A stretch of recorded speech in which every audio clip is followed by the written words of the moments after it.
सदर कथेचे सर्व कॉपीराईट्स हे मूळ लेखकाकडे म्हणजेच माझ्याकडे असल्याने त्याचे उल्लंघन झाल्यास कायदेशीर कारवाई करण्यात येईल हे लक्षात असू द्या. रहस्य उलगडताना चॅनलला आजही गेल्या व्हिडिओला लास्ट व्हिडिओला सुद्धा चांगला प्रतिसाद व्ह्यूजमध्ये कॉमेंट्समध्ये दिसतो आहे. पण अजूनसुद्धा असं बघण्यात येतं आहे किंवा असं ऑब्झर्व केलं जात आहे की जे सगळे व्ह्यूअर्स आपले आहेत ते अजूनही चॅनल सबस्क्राईब करत नाही आहेत. तर कृपया ही एक विनंती आहे की चॅनलला सबस्क्राईब करा, जेणेकरून तुम्हालाही पुढच्या ज्या काही कथा जेव्हा पण अपलोड होतील त्यांचा चांगल्या प्रकारे आस्वाद घेता येईल, तुम्हाला नोटिफिकेशन येईल आणि कॉन्टेंट क्रिएटर म्हणून आम्हालाही त्याची निश्चितच मदत होईल. आशा आहे की तुम्ही चॅनल सबस्क्राईब करून मगच आजची कथा बघायला सुरुवात कराल. आजच्या कथेकडे वळूया. कथेचं नाव आहे हिशोब. घराची बेल वाजली. बाहेर काकासाहेब, त्यांच्या बाजूला मी, मध्ये संकेत आणि दार उघडलं गेलं. समोर संकेतला पाहून त्याच्या आईला अत्यंत आनंद झाला होता. तिने त्याला मिठी मारली आणि मग तिचं लक्ष गेलं ते त्याच्या बाजूला उभ्या असलेल्या व्यक्तीकडे.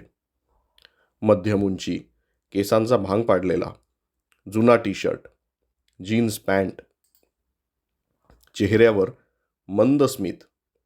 तो चेहरा त्यांच्या ओळखीचा होता. तो चेहरा बघून त्या थक्क झाल्या, बघत राहिल्या. ती व्यक्ती देखील त्यांच्याकडे बघत राहिली. त्या काहीच बोलल्या नाहीत. फक्त मानेने नाही नाही असं करत नकारार्थी मान हलवत 2 पावलं मागे गेल्या आणि एकदम चक्कर येऊन पडल्या. आम्ही सगळे त्यांना सावरायला पुढे झालो. आता तुम्ही म्हणाल हा काय प्रकार आहे? तर या सगळ्याची सुरुवात होते बरोबर 7 दिवस आधी. काकासाहेबांसोबत मी अनुभवलेल्या सर्वात विलक्षण अनुभवांची जर एक यादी केली तर हा प्रकार आणि इथे आलेला अनुभव त्या यादीत पहिल्या 3 नंबरात येईल. तुम्हीही ऐकाच. सकाळचे 10 वाजले होते. काकासाहेब आणि मी काहीतरी बोलत होतो आणि तेवढ्यात दारावर कोणीतरी आल्याचा आवाज आला. मी जाऊन दार उघडलं तर दारात 3 तरुण आणि त्यांच्यासोबत एक बाई होत्या. मी त्या सगळ्यांना आत यायची वाट मोकळी करून दिली. काकासाहेब त्यांच्या नेहमीच्या खुर्चीत जाऊन बसले. आल्या आल्या त्या सगळ्यांनी काकासाहेबांना नमस्कार केला. काकासाहेब म्हणाले, नमस्कार. आता मला नीट सांगा, कोण तुम्ही आणि काय झालंय? आता त्यांच्यातला एक जण बोलू लागला. तो म्हणाला, नमस्कार काकासाहेब, मी विशाल, हा रोहित, हा मनीष आणि ह्या संकेतच्या आई. आम्ही तुमच्याकडे मदत मागायला आलोय. आम्हाला पूर्ण खात्री आहे की फक्त तुम्ही आमची मदत करू शकता, कारण जे घडलंय ते खरंच इतकं विचित्र आहे की याचा तपास तुम्ही करावा अशी आमची इच्छा आहे. बरं, आता नेमकं झालंय काय ते सविस्तर सांगा. काकासाहेब अजून ताठ होऊन बसले. तर आम्ही तिघे आणि संकेत अगदी बालपणापासूनचे मित्र आहोत. आम्ही राहतो देखील एकाच एरियामध्ये, एकाच शाळेत गेलो. आम्हा सगळ्यांना ट्रेकिंगची फार हौस आहे. आम्ही कॉलेजला होतो तेव्हापासून बरेच ट्रेक केले आहेत. अगदी कठीण आणि जोखीम असलेले गडसुद्धा आम्ही सर केलेले आहेत. 3 दिवस आधी आम्ही राहुगडला गेलो आणि तरी मी सांगत होते बाकी हवं तिथे जा. कधी अडवलं नाही, काही बोलले नाही. अगदी तामिळनाडूला जाऊन तिकडचे डोंगर चढला असतात तरी मी काही बोलले नसते. पण तुम्ही हट्टी ना, राहुगडला जायचं हे ठरवूनच ठेवलं होतं. मी तरी सांगत होते नको नको, एवढं नको. आणि ज्याची भीती मला होती तेच झालं. त्या बाई विशालचं बोलणं मध्ये तोडत बोलल्या आणि रडूच लागल्या. काकासाहेबांनी मला पाणी आणून ठेवायला सांगितलं. एकाने ते पाणी त्या बाईंना दिलं. त्या थोड्या सावरल्या. एक मिनिट, पण तुमचा विरोध का? काकासाहेब प्रश्नार्थक आवाजात म्हणाले. विरोध असणारच ना. अहो, याच डोंगरावर ट्रेक करायला म्हणून आमचे हे गेले आणि परत आलेच नाहीत. हे म्हणजे संकेतचे बाबा नितीन कदम. 30 वर्ष होत आली आता या घटनेला. तेव्हा संकेत फक्त 5 वर्षांचा होता.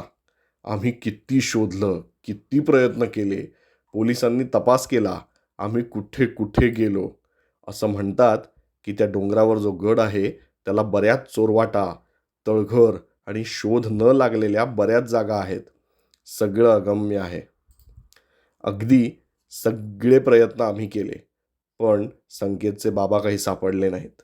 कुठे गायब झाले देवास तरी ठाऊक आहे की नाही कोण जाणे. आता संकेत जसा जसा मोठा झाला त्यालाही ट्रेकिंग करायची आवड होतीच. ती रक्तात असणारच. हा वारसा त्याला वडिलांकडूनच मिळालेला. आणि तसं त्याने देखील कधी नसती जोखीम उचल, उगाच आपली मस्तीच कर, असं कधी केलं नाही.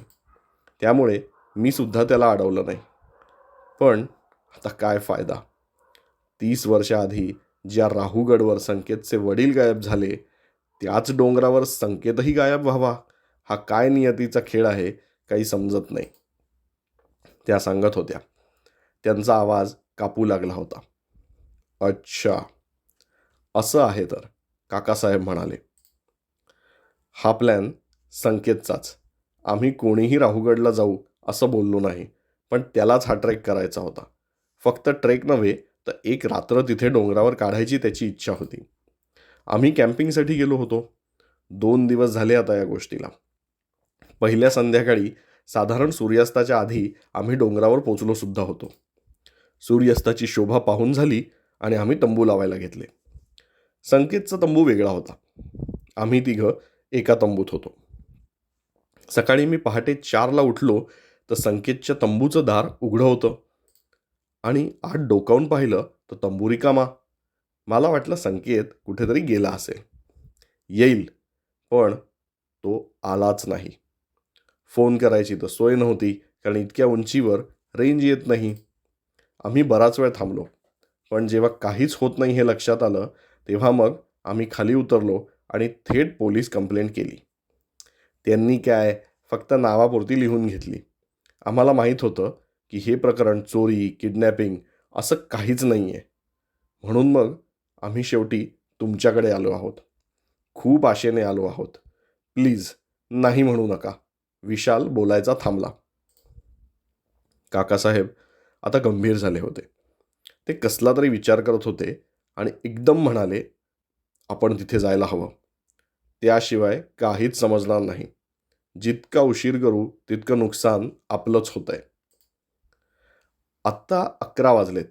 आपण 12पर्यंत जरी निघालो तरी 2 तास जायला आणि 1 ते 1.5 तास वर चढायला. म्हणजे साधारण 4 वाजता आपण तिकडे असू, विशाल म्हणाला. चालेल, 12पर्यंत तुम्ही या, मग आपण एकत्र निघू. काकासाहेब त्या चौघांना निघाले. मी नाही बाई येणार. मी आपली घरी थांबते. तुम्ही माझ्या संकेतला तेवढं शोधा आणि घरी घेऊन या, संकेतची आई म्हणाल्या.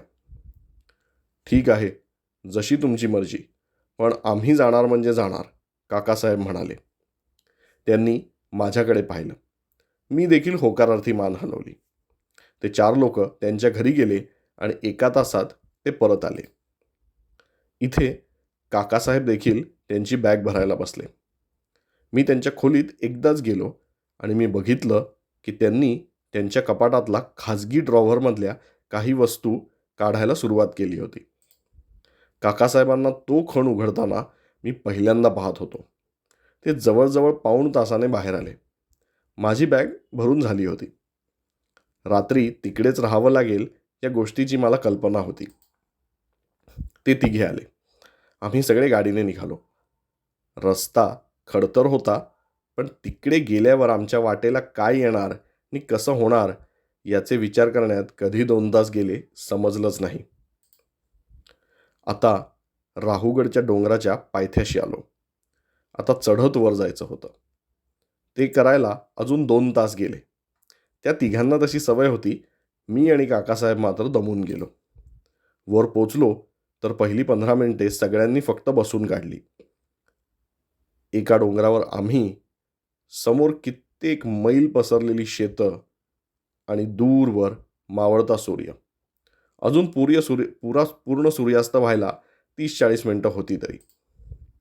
"हं, तर सांगा, कुठे होते तंबू?" काकासाहेबांनी विचारलं. "इथे आमचे आणि इथे संकेतचा तंबू होता," असं सांगत विशालने बरोबर त्या जागा दाखवून दिल्या. काकासाहेब जमिनीचे निरीक्षण करत होते. "अहो, बघा तुम्हाला काही मिळतंय का? आम्हाला तर काहीच सापडलं नव्हतं," विशाल सांगत होता. "दिसतात तेवढ्या गोष्टी सोप्या नसतात," असं म्हणत काकासाहेबांनी एका छोट्या बाटलीत आणलेलं कसलं तरी पाणी संकेतच्या तंबूच्या दारापाशी, म्हणजेच त्या दिवशी जिथे संकेतचा तंबू होता त्या ठिकाणी शिंपडलं. आणि जे घडलं ते पाहून आम्ही सगळे अवाक झालो.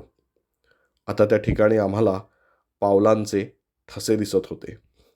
ते ठसे उमटत गेले. काकासाहेबांकडे असलेल्या या वस्तू त्यांनी कुठून मिळवल्या? त्यांना कोणी दिल्या? हे रसायन काय आहे? हे प्रश्न मी विचारत नाही. आमच्यासोबत असलेले संकेतचे मित्र देखील हे दृश्य पाहून भांबावून गेले. काकासाहेब इतके भारी असतील असं त्यांनाही वाटलं नसावं. असो तर. संकेतच्या तंबूपासून ते आत किल्ल्याच्या दिशेने जात होते. राहुगडला असलेला किल्ला हा काही फार महान किंवा ऐतिहासिक नव्हता. पण तिथे देखील दालन, तलाव, एक छोटं मंदिर अशा जागा होत्या. पावलांचे ठसे फक्त संकेतचे नव्हते, त्याच्यासोबत अजून एका व्यक्तीचे होते. संकेत त्या व्यक्तीच्या मागे मागे चालत गेला असावा असं वाटत होतं. दोन्ही ठसे जरी माणसांचे वाटत असले तरी दुसऱ्या व्यक्तीच्या पावलांचे ठसे बरेच मोठे होते. ती व्यक्ती किंवा तो माणूस सहज 8 फूट उंच असेल असा अंदाज मी बांधला. ठसे कुठे जात आहेत हे बघत आम्ही कॅम्पिंगच्या जागेपासून आत आलो. किल्ल्याच्या आत येऊन पावले एका भिंतीच्या जवळ येऊन थांबली. हे जरा विचित्र होतं. आम्ही आता भिंतीपाशी उभे होतो. आता पुढे काय हाच विचार करत होतो. काकासाहेब देखील थोडे आश्चर्यचकित झाल्यासारखे वाटले. पण ते काहीतरी शोधत होते. "रघु, इथेच काहीतरी असणार. ही पावले इथेच अशी नाही थांबू शकत," काकासाहेब म्हणाले. आणि अगदी भिंतीच्या दुसऱ्या टोकाला एक दगडी गणेश मूर्ती दिसली. रंग वगैरे नव्हता, पण काकासाहेब त्या मूर्तीकडे बघत बघत पुढे गेले. आम्ही सगळे हळूहळू त्यांच्या मागून आलो. मूर्तीजवळ उभं राहून ते काहीतरी पुटपुटत होते. मी अगदी जवळ आलो आणि मला ऐकू आलं, "वरदविनायक, गजानन, विघ्नहर्ता, एकदंत, एक दंत म्हणजे आणि एकदम, अरे हां, गणपतीला 2 सुळे कसे असतील?" असं म्हणत काकासाहेबांनी त्या मूर्तीच्या डाव्या दाताला हात लावला आणि तो मुठीत धरून वर केला. आणि जे घडलं ते मी कधीच विसरणार नाही.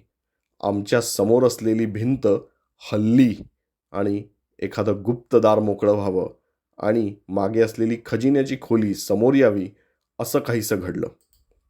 भिंत हलली आणि एक खूप मोठं दालन आमच्या समोर आलं. त्या दालनात शेवटी एक दार होतं. एक खोली असावी. संकेतच्या आणि त्या दुसऱ्या पाऊलखुण्या इथे त्या खोलीपर्यंत आल्या होत्या. आम्ही सगळे घाबरत घाबरत पुढे झालो, पण काकासाहेब अजिबात घाबरलेले वाटले नाहीत. मला कल्पना होती, पण हा प्रकार थोडा वेगळा आहे. यापुढचा प्रवास मलाच करावा लागेल. काकासाहेब त्या दारापाशी उभं राहून म्हणत होते. "म्हणजे कुठे जाताय तुम्ही?" विशालने विचारले. काकासाहेब गंभीर झाले होते आणि त्यांच्या पिशवीत काहीतरी शोधत होते. आणि त्यांना ते मिळालं. कसलं तरी इंजेक्शनसारखं दिसणारं काहीतरी. "रघु, मी आता जातोय. तुम्ही कुठेही जाऊ नका. निदान पुढचे 48 तास तुमच्यापैकी कोणीतरी एक जण इथे असू दे. त्यानंतर जर मी आलो नाही तर मात्र आजची हीच आपली शेवटची भेट. तू दिलेल्या साथीबद्दल मी कायम तुझा ऋणी राहीन," काकासाहेब म्हणाले. असं का बोलता काकासाहेब? कुठे जाताय ते तर सांगा. मी नाही का येऊ शकत, मी म्हणालो. रघु, यावेळी जोखीम फार मोठी आहे. काळजी घे. मला आता गेलं पाहिजे. असं म्हणत काकासाहेब पुन्हा त्या दाराजवळ गेले आणि ढगांचा गडगडाट झाला. एक क्षणभर डोळ्यांपुढे अंधारी आली आणि अगदी अंधुक काहीतरी दिसलं. काकासाहेब त्या दारासमोर दोन्ही हात वर करून उभे होते आणि ते दार उघडलं. आतून प्रकाश पडला. बस, इतकंच. मला जेव्हा 2 मिनिटांनी परत जाग आली तेव्हा माझं डोकं हलकं दुखत होतं. बाकी तिघे पण आता आपापलं डोकं पकडून बसले होते. काकासाहेब मात्र गायब झाले होते. अरे काय हे? तुझे काकासाहेब म्हणजे आमच्या आकलनाच्या पलीकडे आहेत बघ. पाऊलखुणा काय दिसतात, भिंत काय हलते आणि आता गायब? एक जण म्हणत होता. काकासाहेब आहेतच असे. संकटात सापडलेल्याच्या मदतीला ते नेहमी असेच धावून जातात. अगदी स्वतःला धोका असला तरी सुद्धा, मी म्हटलं. आता संध्याकाळ झालीच होती. मी तर त्या खोलीतून हलणार देखील नव्हतो. बाकी दोघेही तिथेच बसून होते. रात्र झाली. आकाशात चंद्र आणि तारे दिसू लागले. काकासाहेबांना जाऊन आता बराच वेळ झाला होता. मी थोडा मोकळ्या हवेत आलो. थोडं बरं वाटलं. रात्र काळोखी होती. काकासाहेब मला परत येतो असं सांगून गेले होते. पण जर ते आलेच नाही तर? नको नको, मनाला आवर घाल रघु, असं म्हणत मी स्वतःला सावरलं. पुन्हा आत त्या दारापाशी जाऊन बसलो. बराच वेळ तसाच गेला. सोबत आलेले बसल्या जागी झोपले होते. मला देखील कधी आणि कशी झोप लागली काही समजलं नाही. सकाळी कोणीतरी झोपेतून गदा गदा हलवून मला उठवलं. डोळे हलके उघडत मी कोण आहे बघायला म्हणून वळलो तर माझ्या डोळ्यांवर विश्वास बसेना. साक्षात काकासाहेब. ते परत आले होते. हे फक्त काकासाहेबांना जमू शकतं.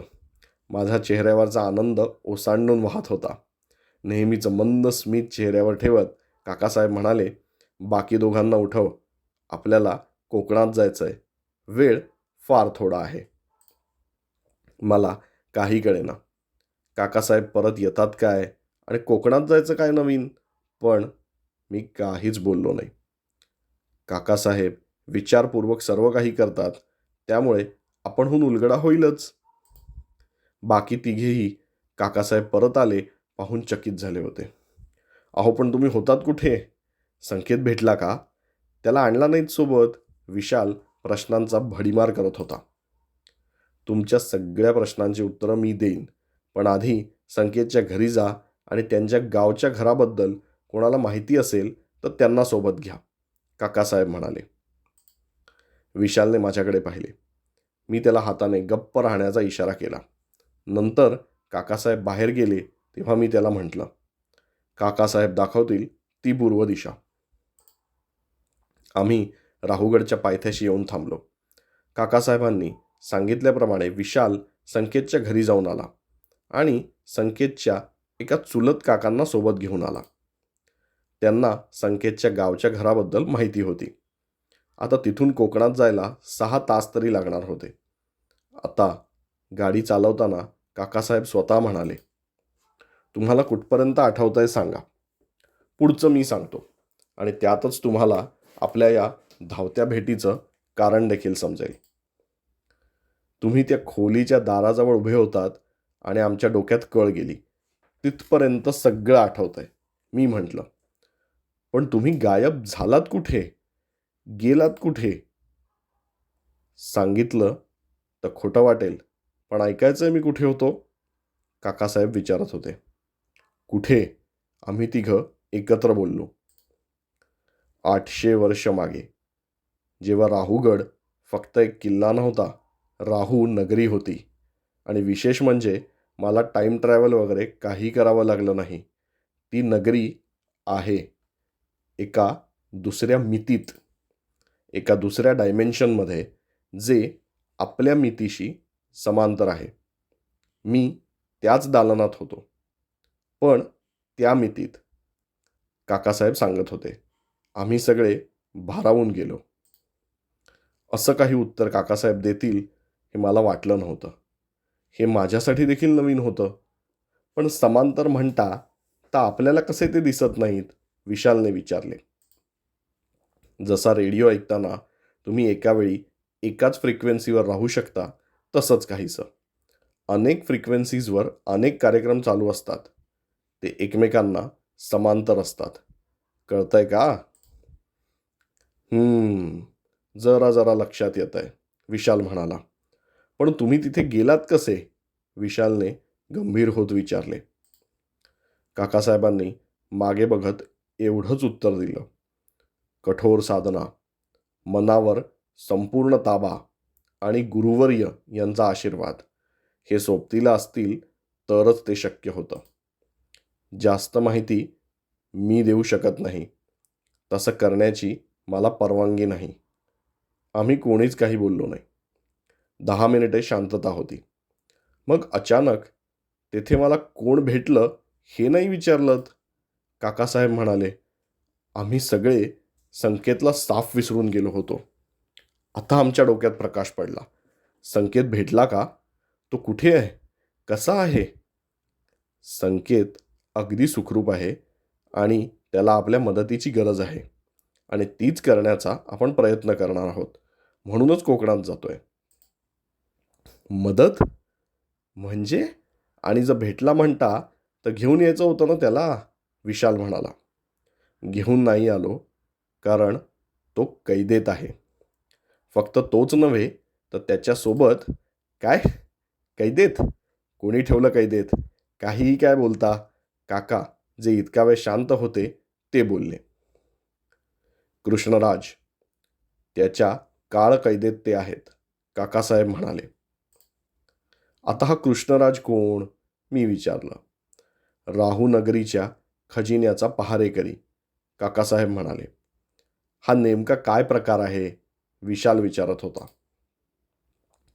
जेव्हा मी त्या मितीत गेलो तेव्हा मला त्याच खोलीत आत संकेत दिसला आणि बाहेर कृष्णराज उभा होता.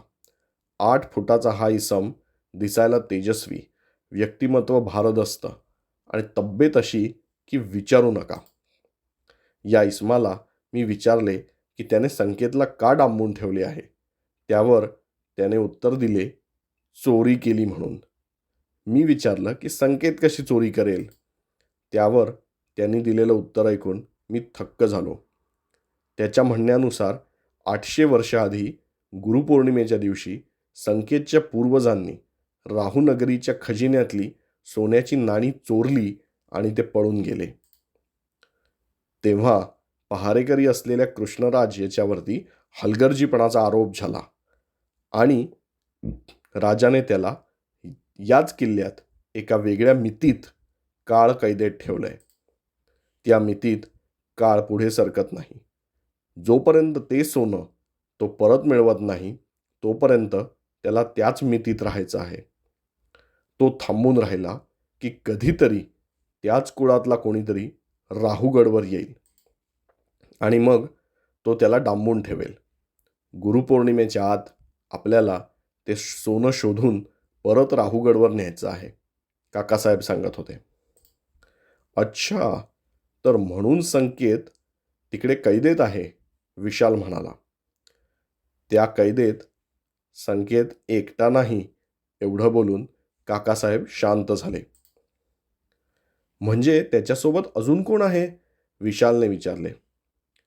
त्याच कुळातले 30 वर्ष आधी तेथे ट्रेकिंगसाठी गेलेले त्याचे वडील नितीन कदम गेली 3 दशकं त्याच कैदेत आहेत. काकासाहेब यांनी हे उत्तर देताच सगळ्यांचा काय? नितीन? अरे काय ते जिवंत आहेत? अरे, अशा संमिश्र प्रतिक्रिया आल्या. स्वाभाविकच होतं. कोणालाही काकासाहेब हे सांगतील याची अपेक्षा नव्हती. हो, तेही याच ट्रेकवरती बेपत्ता झाले होते. त्यांची बॉडी मिळाली नाही. मिळेलच कशी? ते जिवंत आहेत. मी बोललो त्यांच्याशी, काकासाहेब म्हणाले. तुम्ही नितीनशी बोललात? संकेतचे काका म्हणाले. हो, कृष्णराजने मला त्यांच्याशी बोलायला काहीच मनाई केली नाही. तो म्हणाला त्याप्रमाणे त्याचं वैर फक्त या कुळाशी आहे आणि जोपर्यंत ते सोनं परत देत नाहीत तोपर्यंत तो त्यांना सोडू शकत नाही. आणि त्यांची शिक्षा हीच की जग पुढे जाईल पण ते आहेत तिथेच राहतील. नितीन देखील बेपत्ता झाले तेव्हा 30 वर्षांचे होते. ते आताही 30 वर्षांचेच आहेत. काय? नितीन 30चा आहे? काका डोक्याला हात मारत म्हणाले. त्यांच्या वयाचं नंतर बघू, आधी आहे ती समस्या सोडवू, काकासाहेब म्हणाले. कसली समस्या? मी म्हटलं. 2 दिवसात गुरुपौर्णिमा आहे. 800 वर्षाआधी याच तिथीला घात झाला होता. या दिवशी कृष्णराज नितीनचा बळी देणार आहे आणि यापुढे कैदेत संकेत राहील असं त्याने सांगितलं. आता संकेतला तर या सोन्याबद्दल काहीच कल्पना नाही. नितीनला याबद्दल विचारता त्यांनाही काही ती माहिती नाही. पण मला असं वाटून गेलं की लहानपणी एखादी आठवण मनात फार फार खोलवर असते. ती हळुवारपणे वर काढली तर कदाचित फायदाही होऊ शकतो. नितीन यांना नक्की काहीतरी माहीत असणार असा माझा अंदाज होता. फक्त खूप वर्ष गेल्याने आता ती आठवण किंवा एखादं दृश्य हे पुसट होतं आणि मनात नोंद असली तरी चटकन आठवत नाही. मग मी एक युक्ती केली. एक प्रयत्न करून बघावा म्हणून मी नितीन यांना ध्यानाला बसवून त्यांच्या एकाग्र मनाची हिप्नॉसिसच्या सहाय्याने पडताळणी केली आणि त्यात ते अगदी लहान असतानाची एक आठवण सापडली. थट्टा मस्करीत नितीनला त्यांचे आजोबा म्हणाले होते की विहिरीत पोहतोस ठीक आहे, पण तळाशी जा आणि आपल्या पूर्वजांनी काय खजिना लपवलाय तो आण बघू. सगळे हसले होते. अशी ती एक आठवण सापडली. यात कदाचित त्याच सोन्याचा उल्लेख झाला असेल असं मला वाटतं. पिढ्यानपिढ्या फक्त ऐकीव गोष्टी राहतात. नंतर नंतर त्या खऱ्या की खोट्या याचा शोध कोणीही घेत नाही. मला वाटतं आपण एक प्रयत्न करून बघू. यशस्वी झालाच तर संकेत सुटेलच, वर 30 वर्ष बेपत्ता असलेले नितीन देखील आपल्यात परत येतील. आता तेच सोनं शोधायला आपण जातोय. ते सापडलं तर गुरुपौर्णिमेच्या आधी राहूगडवर जमा करू आणि नितीन व संकेत दोघांचीही काळ कैदेतून सुटका होईल. पण तसं जर नाही केलं तर मात्र नितीन यांना काकासाहेबांनी नकारार्थी मान हलवली. काकासाहेबांनी सगळं सांगितलं होतं. हे ऐकून आम्ही तिघेही गंभीर झालो. गाव जवळ आला होता, पण आमच्याकडे फक्त 2 दिवस होते. त्यातला अर्धा दिवस तर गावी पोचण्यात निघून गेला. आम्ही चहा घेतला आणि संकेतच्या वाड्यावर गेलो. समोर अंगणात विहीर होती, पण गावातले कोणीही रात्री विहिरीत उतरत नाहीत असं असल्याने तो दिवस वायाच गेला. दुसऱ्या दिवशी सकाळी लवकर काम सुरू केलं. 3-4 पोरं पकडली आणि त्यांना विहिरीत खाली उतरवले. पण दुपार होत आली तरी त्यांना काही सापडलं नाही.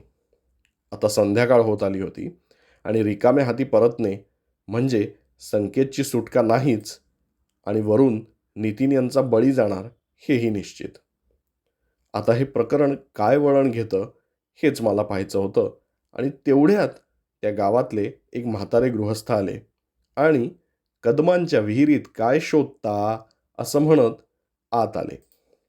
आम्ही सांगितलं नाही, पण इतकंच म्हटलं की आम्हाला असं सांगितलंय की देवाची एक मूर्ती आहे ती शोधतोय, पण काही मिळत नाही.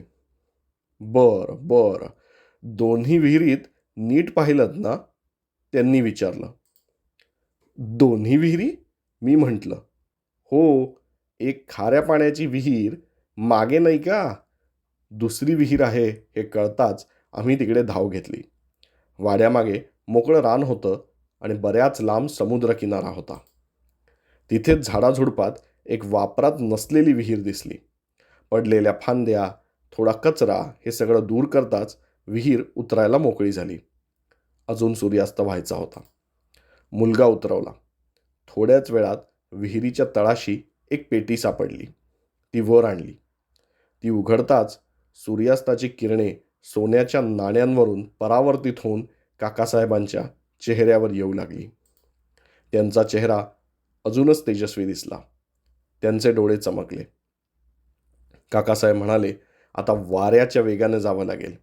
मध्यरात्रीच्या आधी पोचलं पाहिजे. आम्ही निघालो. काकासाहेब गाडी सुसाट पळवत होते. त्यांच्या नेहमीच्या शैलीच्या हे अगदी उलट होतं. आम्ही 11:15 राहुगडच्या पायथ्याशी आलो. आता चढण सुरू. 11:15पर्यंत कसे बसे आम्ही गडावरती पोचलो. आणि आता काकासाहेब म्हणाले, त्याच गणपतीच्या पायाशी पेटी ठेवू आणि बाहेर थांबू. आम्ही तसेच केले. आणि मध्यरात्र होताच आकाशात पूर्ण चंद्र दिसला. गुरुपौर्णिमेचा पूर्ण चंद्र. सगळे ढग दूर झाले आणि राहुगडचा डोंगर चंद्रप्रकाशात न्हाऊन निघाला. आणि त्या क्षणी आतून कॅम्पिंगच्या ठिकाणी 2 व्यक्ती चालत आल्या. अर्थात संकेत आणि नितीन. त्यांची सुटका झाली होती. कृष्णराजच्या काळकैदेतून ते बाहेर आले होते. त्यांना बघून सर्वांना खूप आनंद झाला. नित्या, 30 वर्ष वाट पाहिली रे, असं म्हणत काका नितीनला मिठी मारायला गेले. नितीन आणि संकेत, तुम्ही दोघेही आणि इतर सगळे देखील कुठेही दुसरीकडे न जाता सरळ इथून माझ्या घरी या, काकासाहेब म्हणाले. नितीन यांना सगळंच नवीन होतं. ते सगळं ऑब्झर्व तर करत होते, पण बोलत काहीच नव्हते. आम्ही सगळे तिथून निघालो आणि काकासाहेबांच्या घरी गेलो. त्या दिवशी सगळे खूप दमले होते. सर्वांना अंग टाकल्या टाकल्या झोप लागली. दुसऱ्या दिवशी आम्ही नितीन आणि संकेत यांना घरी सोडायला गेलो. आणि नितीन आलेले पाहताच संकेतच्या आई चक्कर येऊन पडल्या. आम्ही त्यांना सावरलं आणि त्या रडू लागल्या. इतके वर्ष कुठे होते तुम्ही? मी किती वाट पाहिली आणि आता परत आलात ते असे. प्रथमच नितीन बोलले. चूक कोणाची माहीत नाही, पण आता त्यावर चर्चा नको. काळ थांबला होता माझ्यासाठी, पण मी ही गमावलेली वर्ष आता पुन्हा जगणार. आता काहीही चिंता नको. सगळा हिशोब चुकता झालाय. चल, आत चल, असं म्हणत ते बायकोला घेऊन आत गेले. आता जरी हा अध्याय संपला असला तरी ही केस मी या जन्मात तरी विसरणं अशक्य आहे. धन्यवाद. आशा आहे की आजची ही एक वेगळ्या प्रकारची एक विलक्षण अशी रहस्यकथा तुम्हाला नक्कीच आवडली असेल. कृपया चॅनलला सबस्क्राईब करा. कथा जास्तीत जास्त लोकांपर्यंत पोचवा, जे आपल्यासारखेच तुमच्यासारखे माझ्यासारखे जे रसिक प्रेक्षक आहेत रहस्यकथांचे, गूढकथांचे, त्यांच्यापर्यंत. आणि कॉमेंट्समध्ये जी काही तुमच्या प्रतिक्रिया असतील, तुम्हाला कथा आवडली असेल तर कुठला भाग तुम्हाला आवडला, जर कथा नसेल आवडली तर कुठले पॉईंट्स किंवा कुठल्या मुद्द्यांवरती तुम्हाला असं वाटतं की अजून जास्त चांगलं काम होऊ शकतं, निश्चितच ते कळवा. आपण नक्कीच प्रत्येक फीडबॅकचा नेहमीच विचार करतो आणि तसे चेंजेस करतो. याचाही विचार नक्कीच केला जाईल. आणि तुमच्यातले जे कोणी ट्रेकिंग वगैरे करतात किंवा ज्यांना असे काही डोंगरदऱ्यांमध्ये किंवा काही कुठल्या अशा एखाद्या ठिकाणी जर काही असे काही गूढ अनुभव आले असतील तर प्लीज कॉमेंट्समध्ये तेही शेअर करा. आपलं चॅनलच आहे रहस्य उलगडताना. जी काही रहस्य आहेत ती तुम्ही कॉमेंट्समध्ये लिहा. आपण निश्चितच हे सगळंच एन्जॉय करू. धन्यवाद.